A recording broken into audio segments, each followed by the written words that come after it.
a todos por venir. Otro jueves más, último jueves más de cada mes.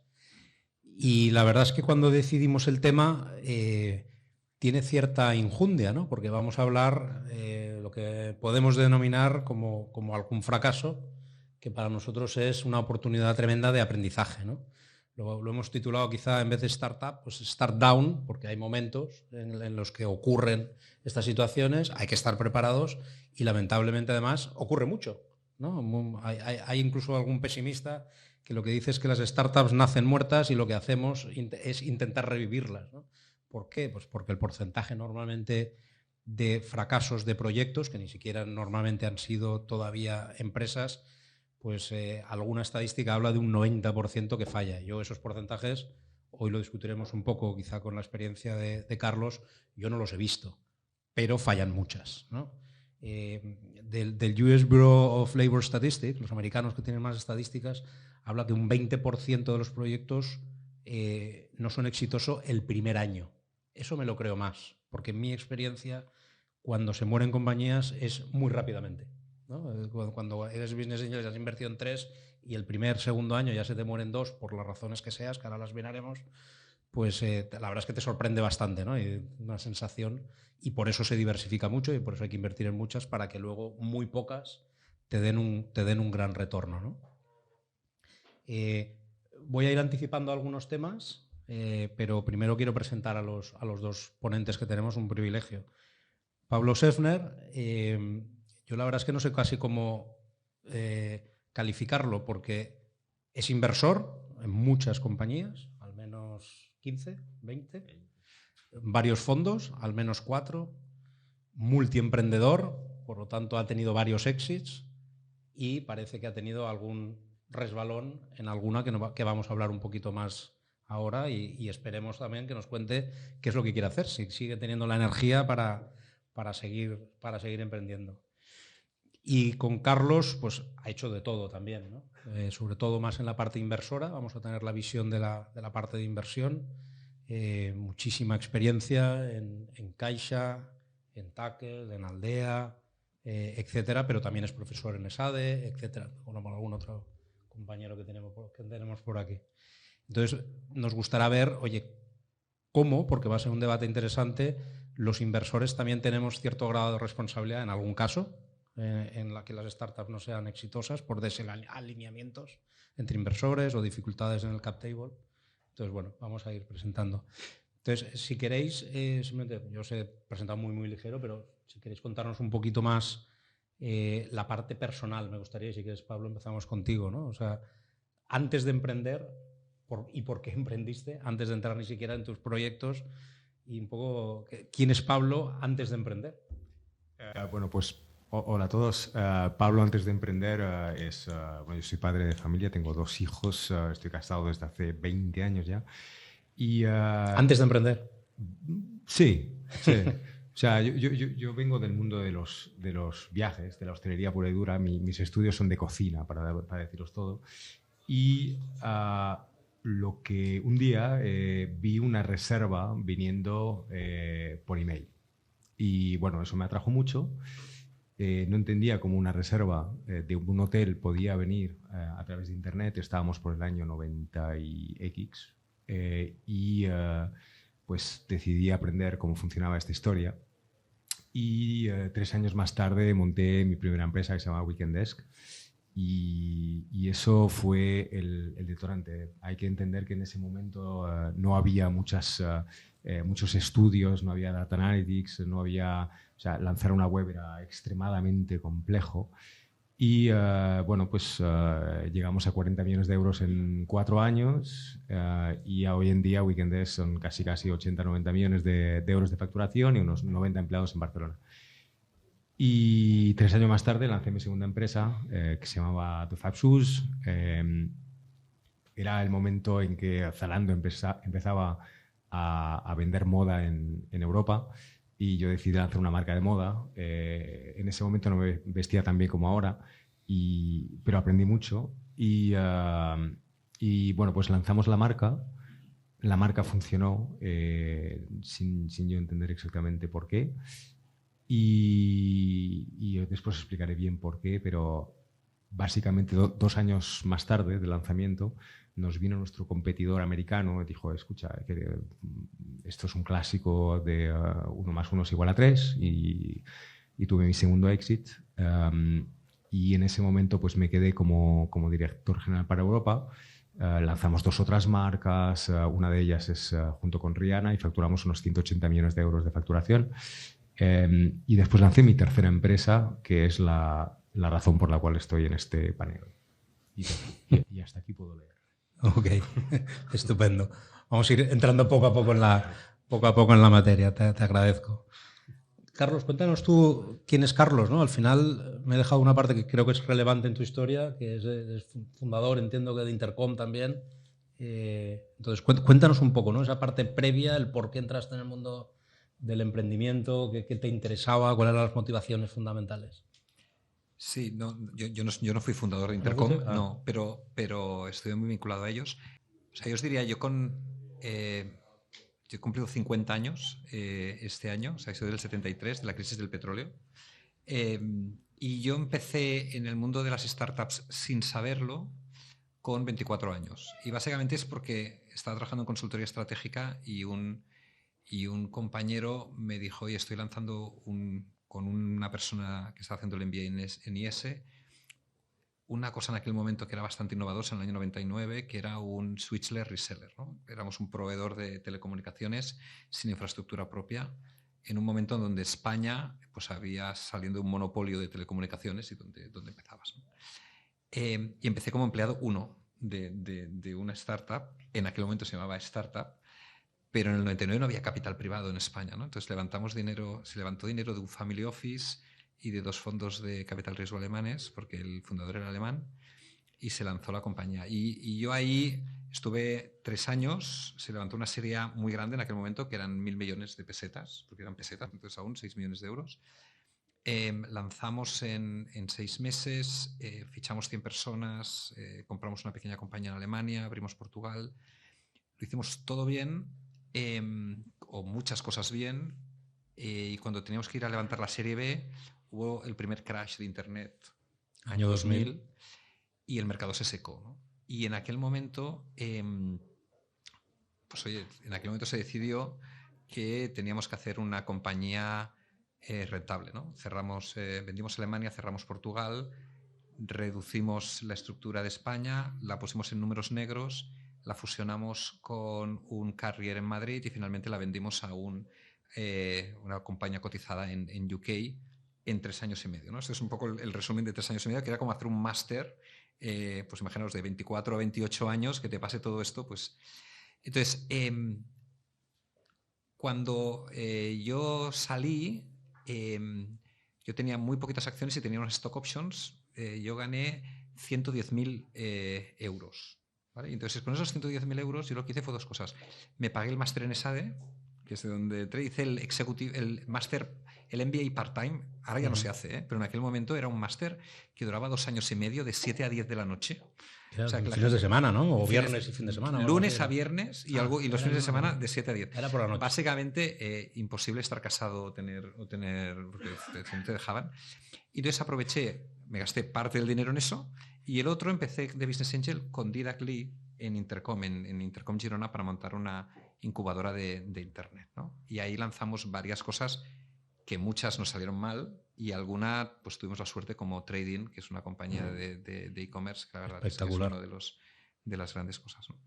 Y a partir de ahí, cuando estaba en Estados Unidos haciendo la especialización, pues sonó la flauta.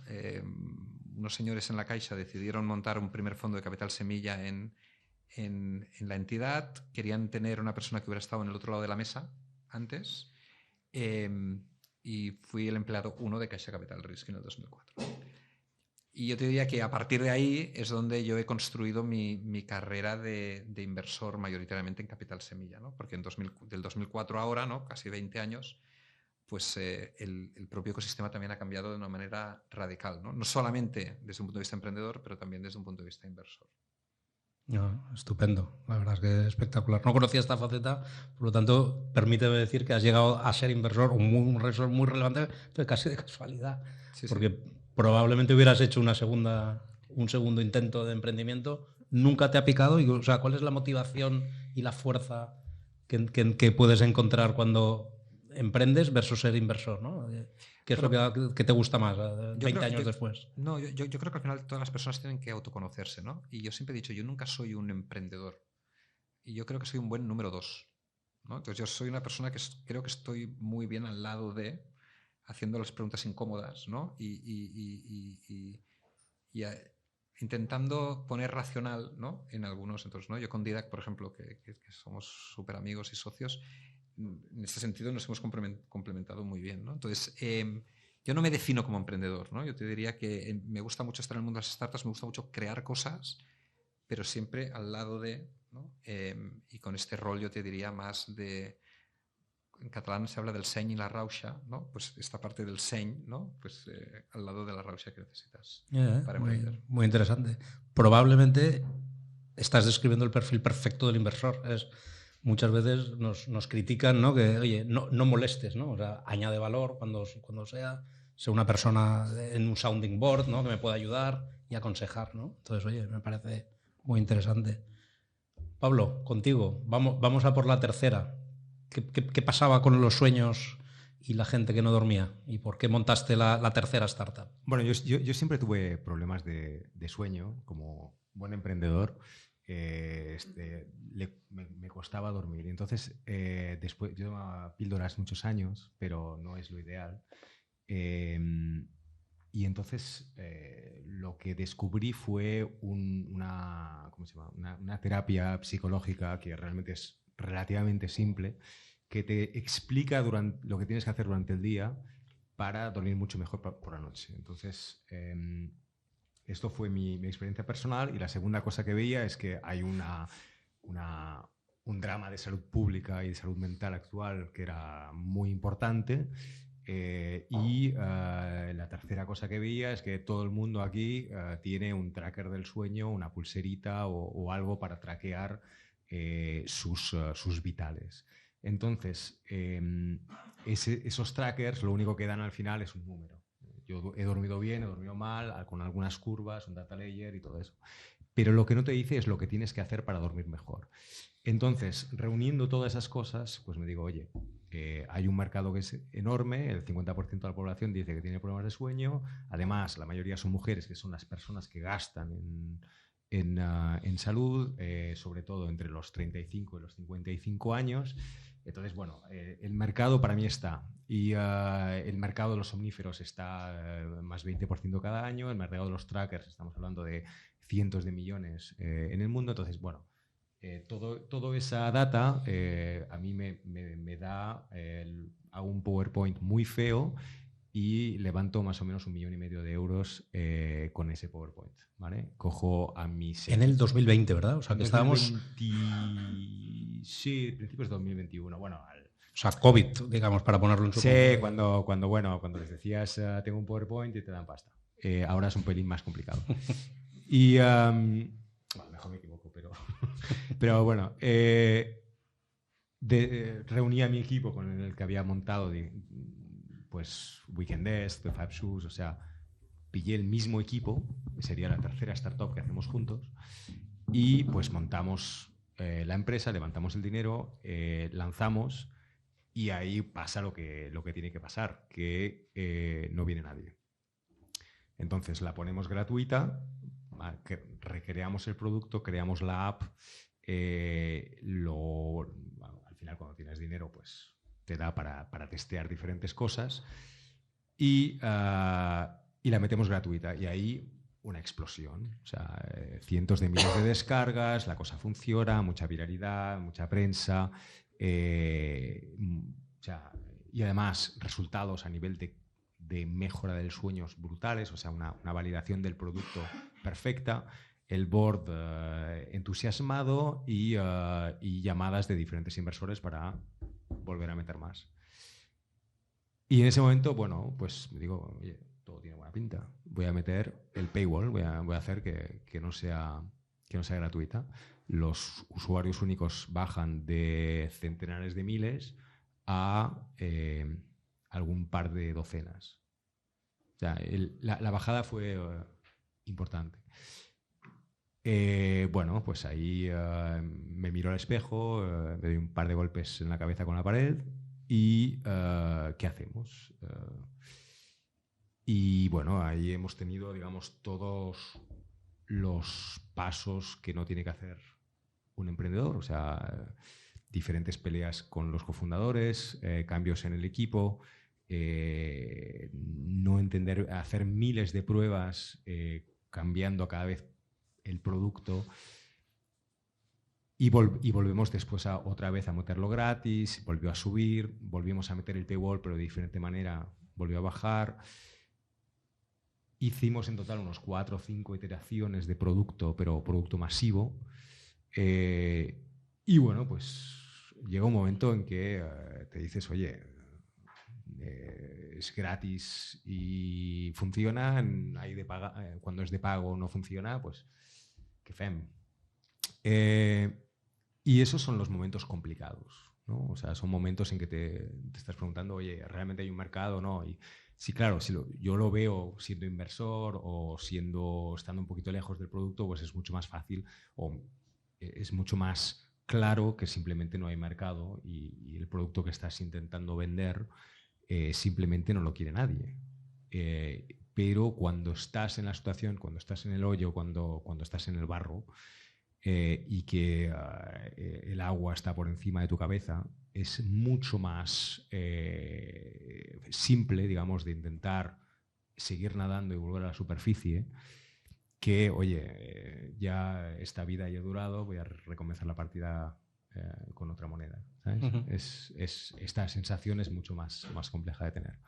Entonces, bueno, pues si miras el manual de los errores de los emprendedores, creo que los he hecho todos.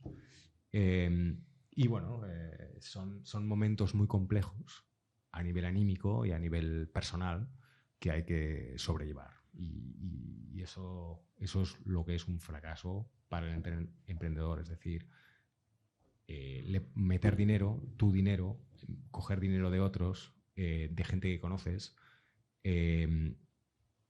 traer plantilla, crear un producto que nadie quiere y tener que cerrar.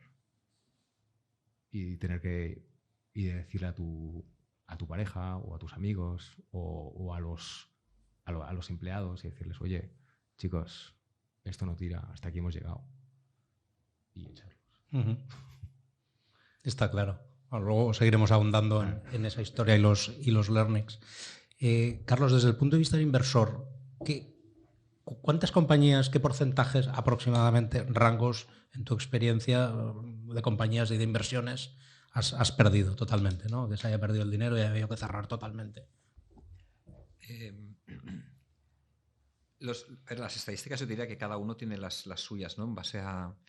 Y supongo que también es un poco distinto en función de la madurez del ecosistema, de la fase, en cada momento, ¿no? Pero yo os puedo dar 2 estadísticas que han sido las que yo he vivido, ¿no? La primera es, en el año 2004, cuando empezamos en Caixa, nos dieron un vehículo de 10 millones para invertir en startups. Invertimos en 85 compañías, ¿no? Entonces os doy 2 titulares, ¿no? No sé si empezar por el bueno o por el malo. El malo es que el 90% cerraron. Se cumple. El 90%. Y el bueno es que devolvimos 2 veces el dinero. Espectacular. Entonces, lo que te viene a decir esto es, primero, que lo hicimos muy mal, ¿eh? O sea, es decir, lo primero es que en aquel momento, en el año 2004, este era un fondo generalista, no había capital que luego continuara, invertimos en cosas muy distintas, o sea, es decir, como inversor tienes tu propia curva de aprendizaje enorme, ¿no? Pero yo creo que hay 3 cosas que desde un punto de vista inversor has de tener en cuenta, ¿no? La primera es que si quieres invertir en startups, la diversificación es clave. Es decir, tú cuando tomas la decisión de invertir en una compañía, en ese momento cualquiera te parece que es una buena compañía, ¿vale? Nadie invierte pensando estas van a ir mal y estas van a ir bien, sino que tú, cada uno de los tickets que pones es porque piensas que esa compañía es la que va a acertar, ¿no? Aquello que quieres hacer, ¿no? Y por tanto tienes que invertir, yo diría, con diversificación. Y cuando digo diversificación, una diversificación significativa, ¿no? Sobre todo, a más early es la compañía, mayor diversificación. Entonces, un señor que quiera meter dinero en capital semilla, yo diría, menos de 25 inversiones, complicado que entres, ¿no? Lo cual esto, luego lo hablaremos, ¿no? de inversores, business angels, etcétera, ¿no? Gente que empieza a invertir y solamente pone dinero en 2 compañías, ¿no? Entonces la presión que tienes es muy superior. Entonces, primera lección, diversificación, ¿no? La diversificación funciona en base a la norma, ¿no? En ese sentido. La segunda, para mí, lección es que el mundo del venture funciona con lo que se llama de power flow, ¿no? Que es decir, que hay muy pocas compañías que tienes un retorno tan significativamente alto si entras en una primera etapa, que no pasa nada que se te mueran muchas, ¿no? Entonces, esto, que es cuando lo haces sobre números y frío, ¿no? te funciona. Cuando luego tienes individualmente, ¿no? La relación con cada uno de los emprendedores es otra relación, ¿no? Pero el Power Law funciona, ¿no? Si haces las cosas relativamente bien, tú encuentras 10% un número de la compañías, cartera, ¿no? Que te da, ¿no? Y para mí la tercera lección es que, esto es otro dato que nos he dicho, es que el año 8 de ese fondo nosotros solamente habíamos devuelto el 10% del fondo. Es decir, que las muy buenas compañías y los retornos de las compañías te tardan tiempo en llegar, ¿no? Es decir, con lo cual el fracaso es lo primero que ves, ¿no? Es decir, para invertir de forma sustancial tienes que invertir en muchas compañías. A los 2-3 años tienes una curva, ¿no? Un valle de fracasos, ¿no? Porque al final los fracasos se ven pronto. Y los grandes éxitos, ¿no? Los puedes visualizar, pero nunca los vas a monetizar, ¿no? Hasta un año 7, 8, 9, ¿no? De vida del vehículo. Con lo cual necesitas tener, si es tu propio dinero, ¿no? Pues una tranquilidad o un convencimiento, ¿no? De que esto lo ves de forma diaria. Y si tienes el PI, si tienes inversores en el vehículo, han de ser plenamente conscientes, ¿no? de cómo se construye esto, ¿no? Con lo cual yo os diría, lo normal es que un porcentaje relevante de las compañías que empiezan y que son invertidas por inversores, pues el retorno para el inversor sea cero. No, es clarísimo. Yo las estadísticas del 90% me asustan, no son las que tengo yo con un... Fondo 1, ¿eh? O sea, el fondo 2, yo creo que solamente fallamos el 42 o una cosa así. Ese me gusta, o sea, me gusta más. Que tenemos este entorno. Pero también te digo otra cosa, en el segundo, que fallamos un 42, el retorno fue 2,5. O sea, que a veces, si eres muy, eso los americanos a veces lo tienen muy claro, ¿no? Ser muy arriesgado, ¿no? Si tú piensas una cosa que lo más seguro es que vaya mal, pero si va bien, te puede dar un potencial muy grande, ¿no? Entonces, a veces arriesgarse poco hace que también los upsides sean más. El concepto riesgo-retorno se da también aquí bastante bien. Total. Bueno, el venture capital al final es una asimetría, ¿no? De riesgos. En el peor de los casos pierdes tu dinero y punto y no pasa nada. Si ganas dinero puedes ganar el múltiplo es muy elevado. O sea, yo en mi caso, yo he invertido unos 20, tengo 2 que van a ir muy bien, que van a devolver completamente no solamente el fondo, sino que va a dar un retorno. Lo que me interesa es que en las 18 restantes, pues más o menos si puedo hacer un 1x, estoy más contento. Y voy a tener 9, 10 que van a morir, algunas que van a dar un 1, un 2, y muy bien. Y me voy a... sí, las 2 que te dan, claro, 20, 30, 50 veces o lo que sea. Las 2 que funcionan, que es 2 colombianas, por cierto, en mi caso. En España por ahora no tengo grandes cosas. Pero las 2 es más que suficiente para darte un retorno y estar feliz. Y cuando eres business angel, lo importante es que yo en mi caso, las que no funcionan, pues lo único que intento es no decírselo a mi mujer porque se cabrea. Pero y las que funcionan se lo cuentas todos los días. Correcto. Lo vas entendiendo. Pero esa diversificación el emprendedor no la tiene. O sea, un emprendedor puede hacer una empresa, a menos se llama Elon Musk, puede hacer una empresa a la vez y con un poco de suerte. Y entonces, claro, cuando el sufrimiento y el apego que tienes al proyecto, el inversor, aunque esté en tu board, aunque esté contigo, no es para nada la misma historia. Sí. Cuando me contabas el caso de Muna, algunas frases que me llamaron poderosamente la atención, y es el grado de esfuerzo en todas las compañías o dedicación, ¿no? Ha sido la misma. El grado, muchos inversores repetías hábitos, ¿no? Oye, si haces 2, pues la tercera, la idea, había un pain real.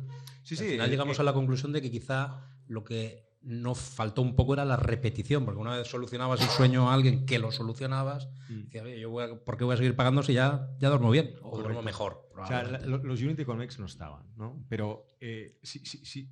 O sea, para mí hay dos puntos, ¿no? O sea, la búsqueda del Product Market Fit es lo que es la complicación. El santo grial. Claro. Y ahí, bueno, yo he lanzado 3, lo he encontrado 2 veces y la suerte que he tenido es que en las 2 veces que lo he encontrado he podido escalar, ¿no? Que también la pregunta es hasta qué punto el mercado es grande y si realmente tiene los métodos para escalar. La búsqueda del Product Market Fit al final es, oye, ¿tengo un producto que la gente quiere comprar? Sí. ¿Tengo un canal en el cual puedo hacer advertising o comunicar para conseguir esos clientes de manera escalable? Sí. Y bueno, el primero fue en 2008, era puro Google Ads. El segundo era 2011, principio de Facebook Ads ideal. En 2021, pues lo intenté de todas maneras. Intenté Google, intenté Facebook, intenté un podcast, intenté inbound, intenté marketing de contenidos. Al final nunca encontré ese canal que me permita de manera replicable y de manera sistemática conseguir un canal replicable una captación rentable, ¿no? Captación rentable. Y bueno, y al final, si lo miras, para mí, yo utilicé las mismas tácticas. Bueno, al final vas aprendiendo en el camino, ¿no? O sea, en 2011 nadie sabía hacer Facebook Ads y lo aprendimos. En 2021 yo no encontré esa ventaja competitiva. Y a pesar de que utilicé pues, los mismos tipos de learnings y es lo que decíamos Carlos antes, o sea, yo conozco el mercado, conozco la gente, tengo los contactos y sin embargo yo no creo que tenga una ventaja competitiva en ir del 0 a 1 en la búsqueda del Product Market Fit. O sea, puede funcionar o puedo encontrar una barrera que es el mercado no existe, o puedo encontrar una barrera que es alguien va más rápido que yo o alguien lo hace mejor.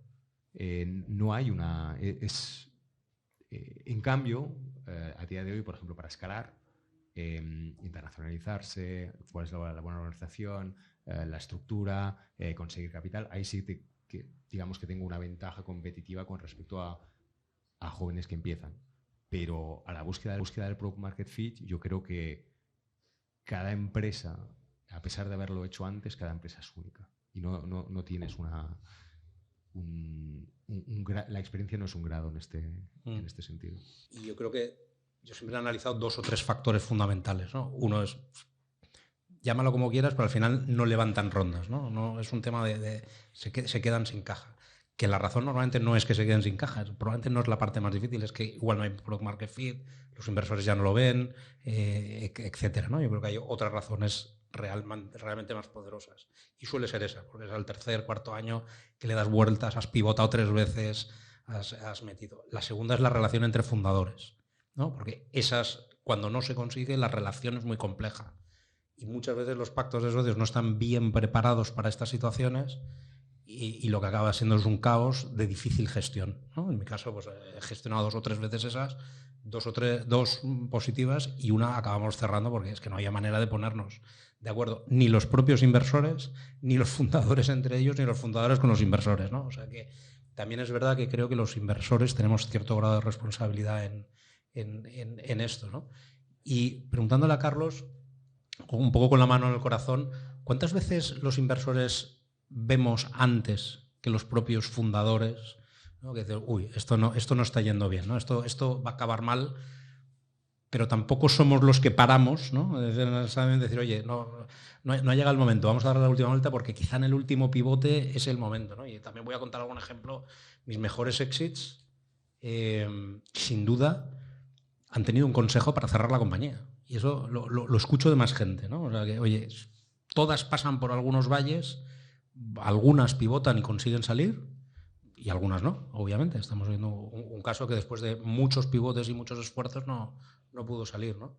Yo no sé en tu caso, ¿tú crees que nosotros como inversores ya empezamos a tener un feeling, uy, esto empieza con curvas, y cuando empiezan las curvas ya más o menos nos vamos preparando, es decir, no sé si la provisionamos o no, pero pues, esta no estoy seguro que esté escalando como diré escalar o llegando a los objetivos o los hitos que nos habíamos marcado a un año, 1 o 2 años vista? Sí. O sea, yo creo que cuando inviertes en capital semilla, que básicamente, ¿no? Yo creo que se explicaba súper bien, ¿no? Que al final empiezas de cero cada vez, ¿no? Hasta encontrar este product market fit en lo que quieres, ¿no? Yo creo que el equipo fundador crea su plan basado en asunciones, ¿no? Entonces, tú haces un plan diciendo, oye, creo que va a pasar A, B, C, ¿no? Voy a ejecutar de esta manera y necesito tanto tiempo, tanto dinero, ¿no? para poderlo hacer, ¿no? La realidad es que, ¿no? Me parece que tú lo has dicho antes, ¿no? Las assumptions, ¿no? Pues, oye, el mercado hay un mercado grande, ¿no? Hay demanda, o sea, hay determinados aspectos que tú puedes contrastar, pero hay muchos otros que hasta que tú no te lanzas, no puedes hacerlo, ¿no? Entonces, yo creo que es muy importante, y hay pocos emprendedores e inversores que lo hacen, que en el momento, el día después de haber invertido, ¿no? Se pongan encima de la mesa y digan, oye, en 18 meses ha de haber pasado A, B, C y D, ¿no? Oye, y si no pasa A, B, C y D, ¿no? Oye, nos sentamos y decidimos qué hacemos, ¿no? Y esto que es, lo has de hacer en el momento cero, ¿no? Cuando aún no has empezado a obtener los resultados, te ayuda a tener una cierta cabeza fría, ¿no? De si tiene sentido seguir o no tiene sentido seguir. Tú lo has dicho antes y es verdad, ¿no? Para un inversor que invierte en 25 proyectos, un proyecto que no acabe de tirar es 1 de 25. Pero si el emprendedor está en el proyecto y está 100% comprometido, está en un 125% en ese proyecto. Y es su único proyecto. Entonces yo siempre digo que para el emprendedor el coste más importante que hay es el coste de oportunidad. Entonces, creo que los emprendedores han de ser transparentes con ellos mismos, ¿no? Sabiendo en qué momento aquellas asunciones que tenían y aquella oportunidad que veían ya no existe. Y yo creo que si esto lo pones encima de la mesa, ¿no? Y dices, oye, ¿estamos de acuerdo todos que vemos esta oportunidad? Sí. ¿Creemos que queremos llegar hasta aquí en este determinado momento? Sí. Nos damos un plazo de 18 meses, ¿no? Y tenemos unas métricas. Vamos a ver si esto chuta o no chuta. Te ayuda, ¿no? A que luego cuando llegue el momento, tú con la cabeza fría lo puedes hacer, ¿no? Yo he invertido 3 veces en Nacho González Barros, no sé si alguno de vosotros lo conoce, es el fundador de, ¿no? con InfoJobs, con Mailtrack, con Hireflix, ahora está con Banktrack, ¿no? Exacto, somos coinversores allá en todos estos. Pues Nacho, cuando empieza, que es un tío en sin empresa, te dice, oye, que sepas que yo me pongo este objetivo, que es conseguir este MRR en este determinado tiempo, no sé qué, no sé cuántos, tal. Oye, y con esto me voy a dejar la piel. Pero si esto no lo conseguimos en 18 meses, oye, vamos a cerrar la compañía o vamos a hacer un quick exit o un quick hiring porque el coste de oportunidad principal que tiene es dedicar tu tiempo y tu energía y tu full time, ¿no?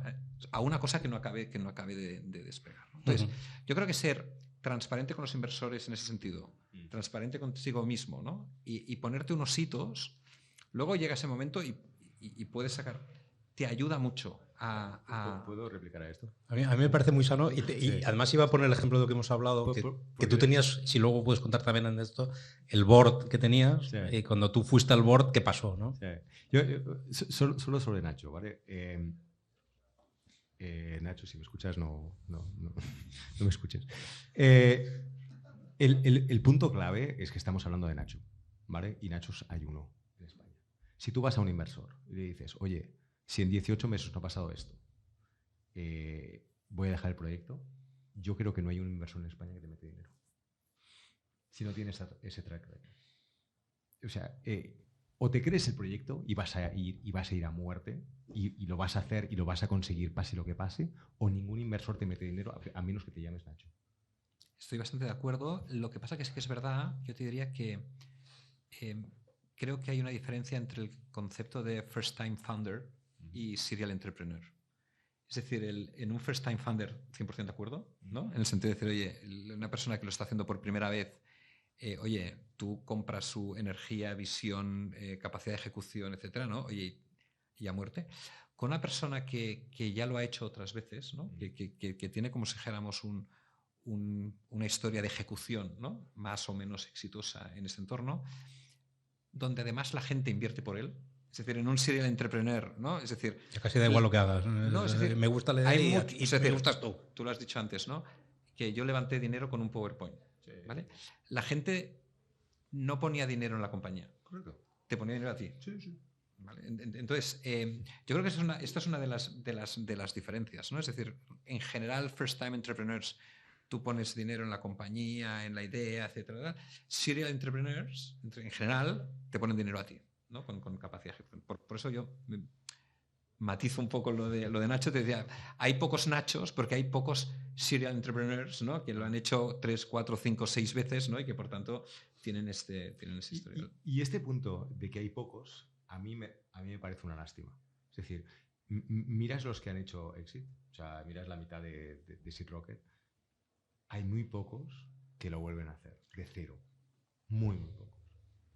Y ¿cuál es la causa? Porque ¿de dónde encuentras la energía? La frase que más escucho en el momento de firmar es estoy exhausto. No puedo. O sea, es 9 años, 5 años del 100% o del 125, como decía Carlos, de mi vida, ¿no? Entonces, no tengo fuerzas. Es verdad que aquí nuestro presidente Eric siempre decía lo mismo, bueno, ahora me voy a tomar un año sabático y a la semana había emprendido ya el siguiente proyecto. O sea, eso es que tenéis un gen un poco distinto, ¿eh?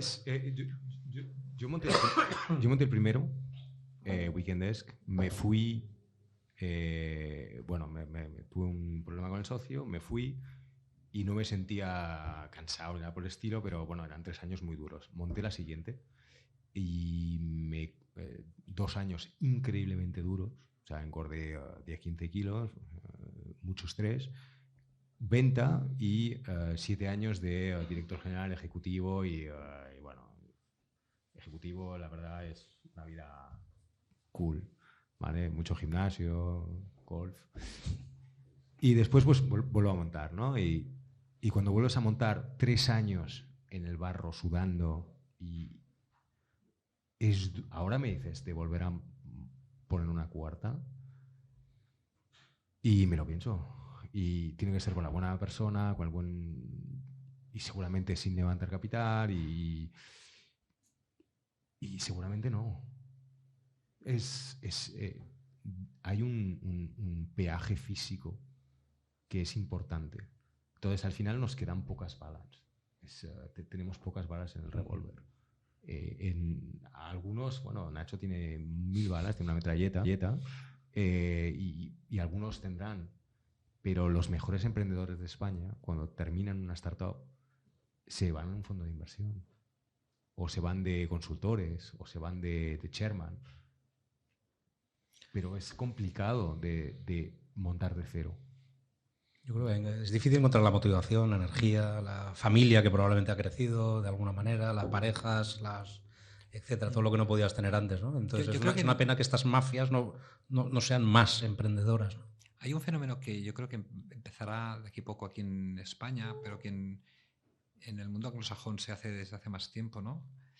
Que es este concepto de entrepreneur in residence, ¿no? Uh-huh. Que es los fondos de capital riesgo, al final cuando tienen relaciones con personas que han sido grandes emprendedores en construir cosas y que han tenido, como si dijéramos, la capacidad de ejecución de llevar compañías, ¿no? En diferentes etapas, quieren estar cerca de ellos, ¿no? Quieren estar cerca de ellos tanto porque quieren tener un poco el contraste de opiniones, etcétera, como porque si tú los dotas de una infraestructura adecuada, ¿no?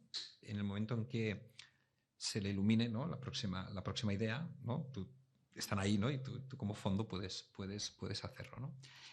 Pero ya no lo hacen por necesidad, ¿no? Es decir, sino que lo hacen porque realmente, ostras, pues ven una oportunidad que están súper convencidos, en ese momento están en el momento vital adecuado para hacerlo, ¿no?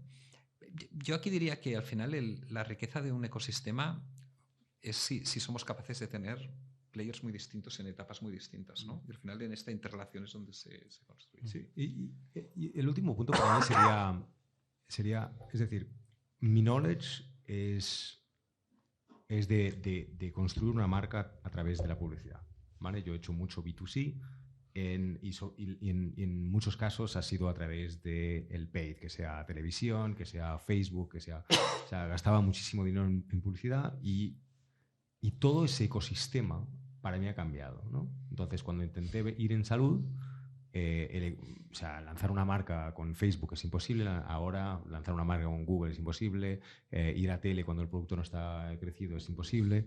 Entonces, tienes que tener una disciplina de, oye, mantenerse al día y aprender, seguir aprendiendo, que cuando estás montando algo y ha crecido y de repente, bueno, yo tenía VPs, tenía directores abajo, o sea, tenía 180 personas al final. Y eso hace que tu knowledge no sea el mismo que cuando empezaste, ¿no? O sea, te haces una especie de anticuación. Entonces, volver a tener que reaprender y volver a tener que, oye, ¿de dónde voy a sacar o sea, volverse a ponerse al día no es tan fácil. Y sobre todo a nuestras edades, ¿no? O sea, yo soy más joven que vosotros. Pero no es tan fácil. O sea, no es solamente una cuestión de energía, también es una cuestión de know-how. Entonces, ahora lo que yo creo que sé es más seguramente escalar. Ahí sí que tengo un know-how que poca gente tiene. Pero a nivel del 0 a 1, encontrar ese... Está claro. Y antes te pedía una conversación que tuvimos previa, sí, el tema del board, ¿no? Porque me sí, dio la sensación de entender que tú fuiste al board diciendo, oye, creo que tengo que cerrar, y casi que el board casi te convenció de decir, no, hay que seguir.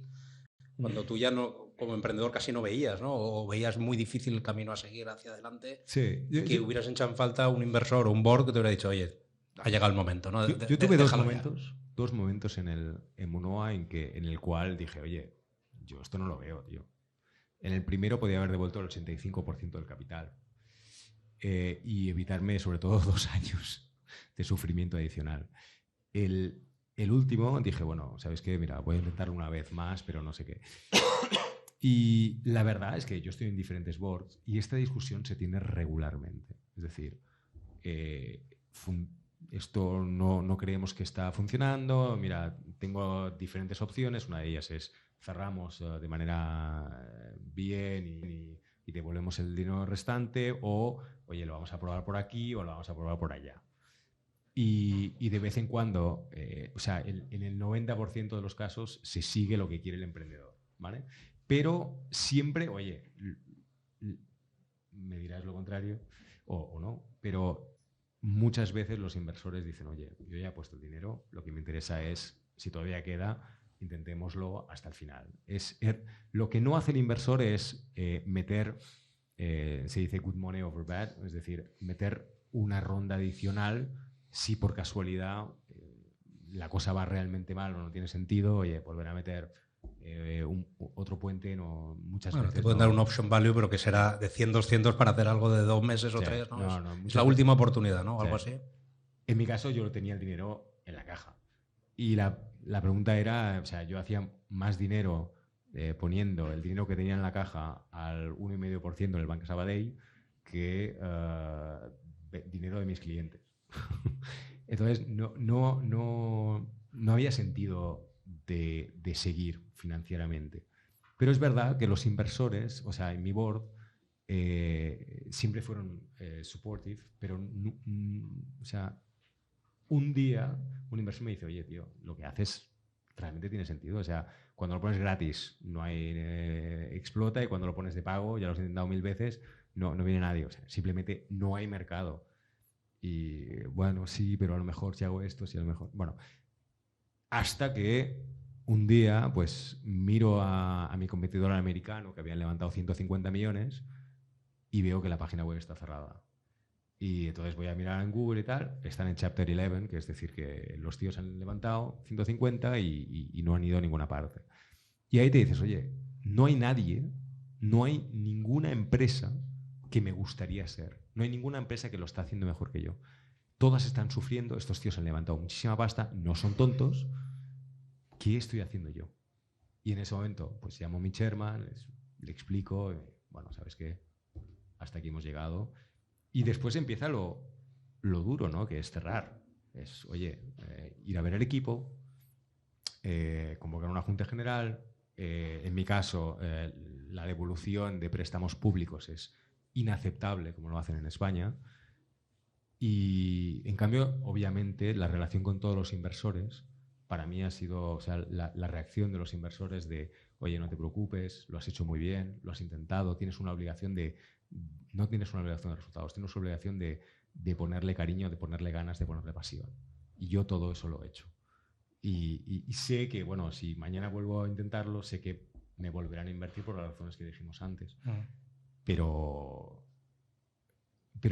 sí que me hubiese gustado que una de las personas del board me diga, oye, hasta aquí has llegado, lo has hecho bien, ya está. Como inversor, ¿cuántas discusiones se tienen para hacer cierres ordenados, ¿no? Una vez ya de alguna manera lo hemos asumido, está más o menos claro. El tema del cierre ordenado me gustaría resaltarlo porque creo que es muy importante, ¿no? Yo he tenido algún caso muy reciente y siempre teníamos 25.000 euros guardados, teníamos el cálculo a la peseta de qué nos iba a costar cerrarlo, cómo y cuándo, ¿no? Se hace la mayoría de las veces. Recomendamos lo suficiente como inversores, oye, ten en cuenta que esto puede ocurrir y hay que hacer un buen cierre, no dejemos las cosas a medias. Sí, yo aquí quería decir tres cosas. La primera es... tres cosas. La primera es... oye, ¿un inversor prefiere que el proyecto lo intente o un cierre pronto, ¿no? Yo creo que siempre cuando tenga confianza en el emprendedor, oye, lo que el emprendedor diga. Pero hacer un cierre prematuro y devolver parcialmente el dinero para los fondos de capital riesgo es algo que no está mal. Primero porque lo peor que te puede pasar es tener un muerto viviente, ¿no? Una compañía que no se muere, pero que la tienes ahí en el portfolio. Y la segunda es que en los fondos de capital riesgo hay una cosa que se suele poner que se llama el recycling money.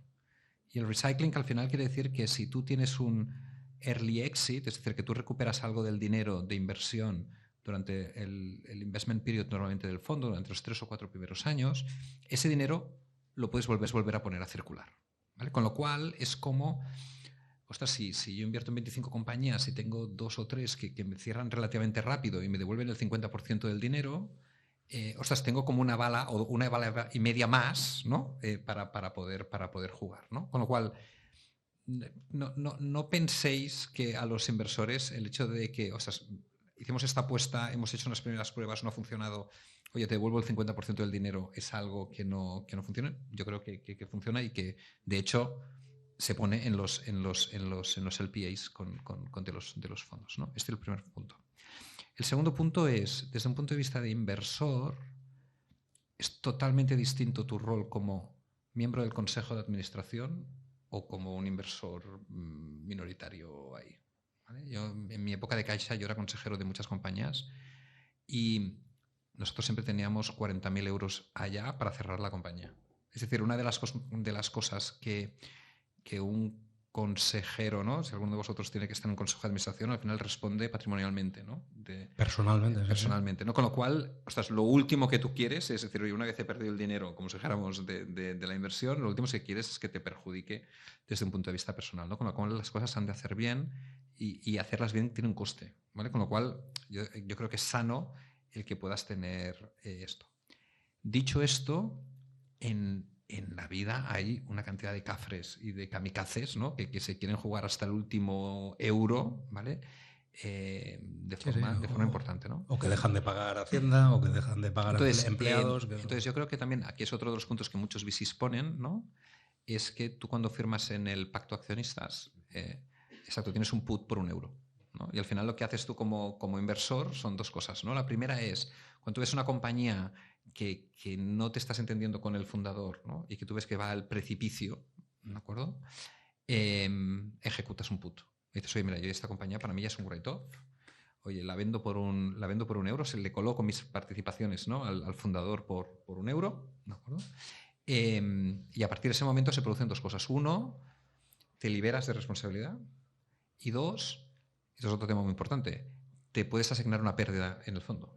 Es decir, lo peor que te puede pasar en una compañía o en una inversión como un business angel, ¿no? Es que tú tengas una compañía que no haga un cierre ordenado, que esté ahí, que no se cierre, porque tampoco te puedes deducir las pérdidas de la inversión, ¿no? Entonces, eso es uno de los learnings que yo tuve al principio de todo, siempre has de tener un put para poder vender la participación en este. Yo creo un put y con mucha razón, o sea, guarda o aprende cuál es el proceso de cierre ordenado y guarda en algunos casos, ¿no? O sea, ya puedo entender que de una ronda pre-seed muy inicial de 200.000 euros no vas a reservar 40.000 ni 20. Pero en las rondas grandes creo que hay que tenerlo en cuenta. Si empiezan las curvas hay que tenerlo en cuenta. Además, yo diría, es un tema que es proporcional al número de empleados, por ejemplo, que tienes. Es una buena métrica que podrías tener. Sí. Un poco ya para ir cerrando la participación, me he cogido un estudio y tenía ciertas recomendaciones, ¿vale? Que las voy a poner un poco en la mesa, de emprendedores que no han tenido éxito en alguna ocasión. Algunos decían que les hubiera gustado hacer más análisis de mercado, que me parece un punto bastante. Puede ser por el producto. Al final el mercado no lo entendamos solo que el volumen, sino realmente había alguien muy preliminar que quería pagar dinero por esto, ¿no? Yo al menos lo entiendo así.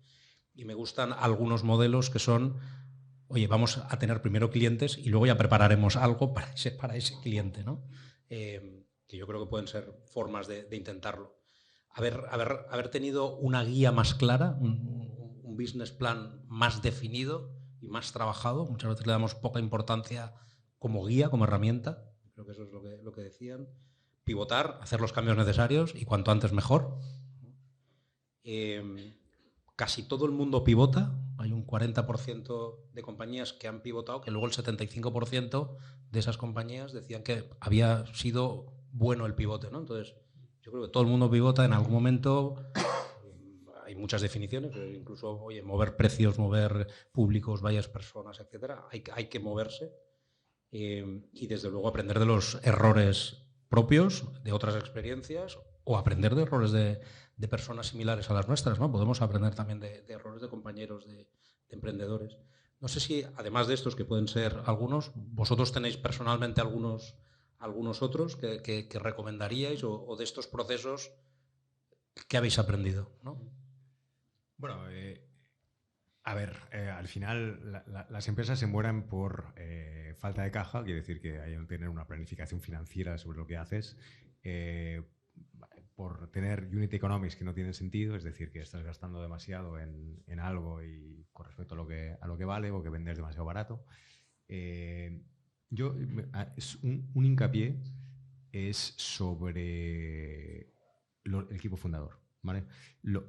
Yo veo mucho equipos fundadores que empiezan y que es lo que nos ha pasado a nosotros. O sea, nosotros en la tercera empresa, la única que no fue bien, siempre fuimos los mismos fundadores, ¿no?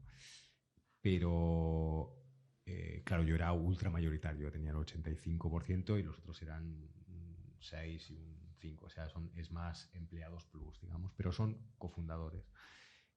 Y en el momento en que la cosa se empezó a torcer, ahí es donde se ve, digamos, la verdadera cara. Y es complicado. Son discusiones muy complejas que tener con tus cofundadores.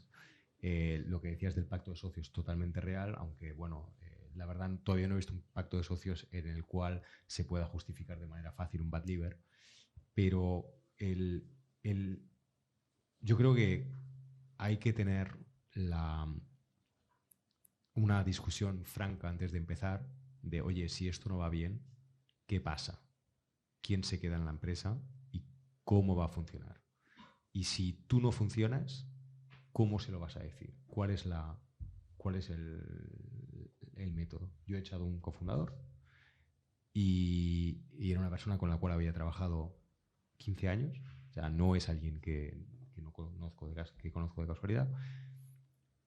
Por una razón simple, que nosotros hemos empezado en web, tuvimos que pivotar una app, ella no conocía nada de app, pero tampoco tuvo o por lo menos es lo que yo sentí, no tuvo oye, voy a hacer todo lo posible para entender cómo funcionan las apps y hablar con todo el mercado, entender, trabajar, leer, cosas así, y así pruebo cosas. O sea, eso es falta de fe en el proyecto. Yo lo viví así. Entonces, con el apoyo del board, fui y hice lo que tenía que hacer. Y esos son momentos muy duros. Y la otra cofundadora, pues también más o menos lo mismo. Tuvimos que separarnos. Entonces, a partir del momento que pasa eso, a partir del momento que entras en una relación de cofundadores, tienes que tener claro lo que pasa si las cosas no van bien.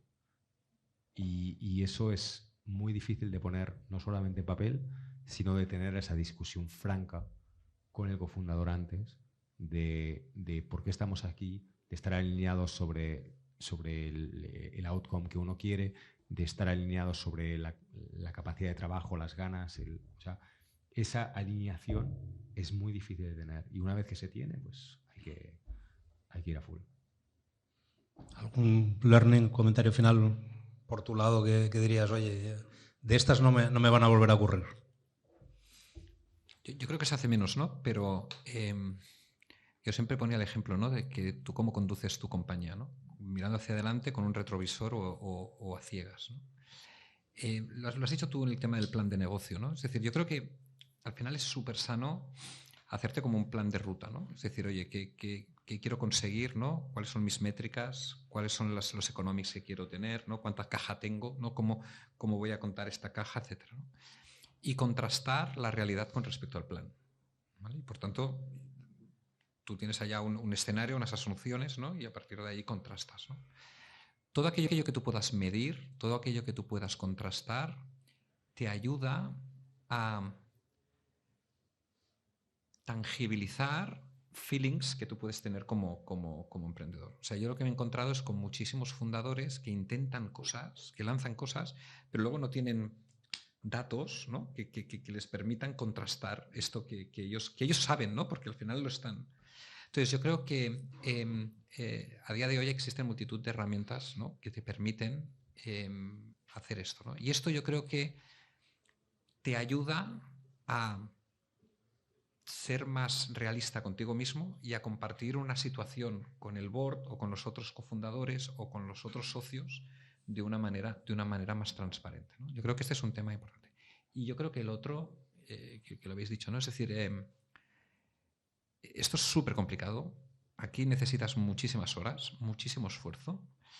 Para mí la parte más difícil es la alineación de los fundadores. Es decir, yo creo que yo de los mayores fracasos que he tenido es que los fundadores se han peleado. Y se han peleado porque yo creo que al final el proyecto no estaba entendido de la misma manera, ¿no? por todo el mundo. Y esto, mientras las cosas van bien, pues la cosa va tirando, pero cuando hay que tomar decisiones difíciles o cuando las cosas, es donde se visualiza que esto pasa, ¿no? Entonces yo creo que hay mucha gente que lo que le preocupa es conseguir dinero y financiación. Yo creo que es mucho más complicado conseguir un buen, ¿no? equipo y co-founders y alineado. Si esto lo tienes y sois complementarios, el dinero, entre comillas, al final es una commodity que lo puedes obtener de muchas fuentes, ¿no? Bueno, pero estupendo. Oye, mil gracias. Tenemos que cortar, desgraciadamente. Estaría preguntando muchas más cosas. Yo creo que como para resumir la jornada y el público emprendedor que tenemos aquí, son cosas que pasan habitualmente. Hay que estar preparados, hay que prepararse bien. Son procesos muy duros. Creo que hemos dicho muchos ejemplos de cosas que se pueden hacer mejor, aunque son muy difíciles de hacer. Tener una conversación cuando te estás enamorando casi de una compañía o de un fundador, es decir, ya estamos hablando de divorcio antes de empezar, ¿no? O de la muerte, por decirlo de alguna manera, pues no es fácil. Y realísticamente lo he hecho muy pocas veces. Pero creo que la recomendación siempre al final es ten la conversación difícil cuanto antes. no sé si al inicio, pero cuanto antes. Y si no se vislumbran las cosas, ser muy transparente y tener una hoja de ruta, ¿no? Yo creo que es fundamental y es algo que intento hacer cada vez más, ¿no? No siempre se consigue. Y perdonar si no hemos dejado espacio para ninguna pregunta del público. Si hubiera alguna, pues oye, ahora tenemos unos minutos mientras reconfiguramos. Para nuestros invitados, para Pablo, Carlos, mil gracias. Gracias por venir a nuestra casa. Esta casa es la vuestra para lo que queráis. Y espero que haya sido súper interesante. Para mí lo ha sido. Muchas gracias. Mil gracias. Gracias.